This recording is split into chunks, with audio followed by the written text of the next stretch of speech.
स्वागत है आपका हमारे YouTube चैनल पर। आज हम आपको बताएंगे महाभारत के कुछ उपदेश जो श्री कृष्ण ने अर्जुन को दिए थे।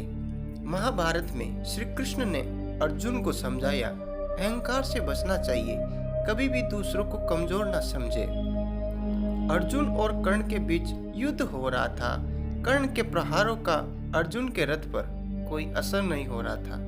ये देखकर अर्जुन को लगा कि कर्ण के बाणों में शक्ति नहीं है।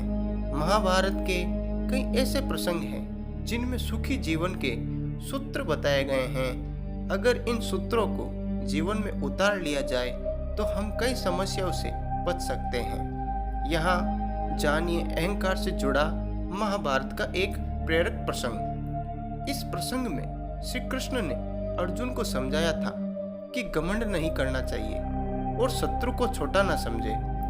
अर्जुन और कर्ण के बीच युद्ध हो रहा था। दोनों ही योद्धा पूरी शक्ति से लड़ रहे थे। अर्जुन के बाण कर्ण के रथ पर लगते तो उसका रथ 20-25 हाथ पीछे खिसक जाता था, जबकि कर्ण के प्रहारों से अर्जुन का रथ थोड़ा सा ही पीछे खिसकता। जब कर्ण का बाण अर्जुन के रथ पर लगता तो श्री कृष्ण उसकी प्रशंसा कर रहे थे, लेकिन अर्जुन के प्रहारों पर वे चुप रहे थे। श्री कृष्ण के मुख से कर्ण की प्रशंसा सुनकर अर्जुन से रहा नहीं गया।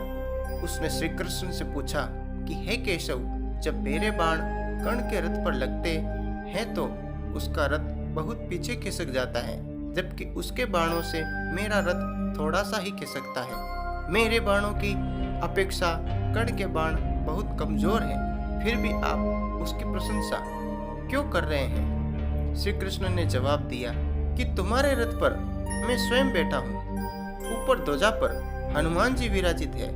रथ के पहियों को स्वयं शेषनाग ने पकड़ रखा है।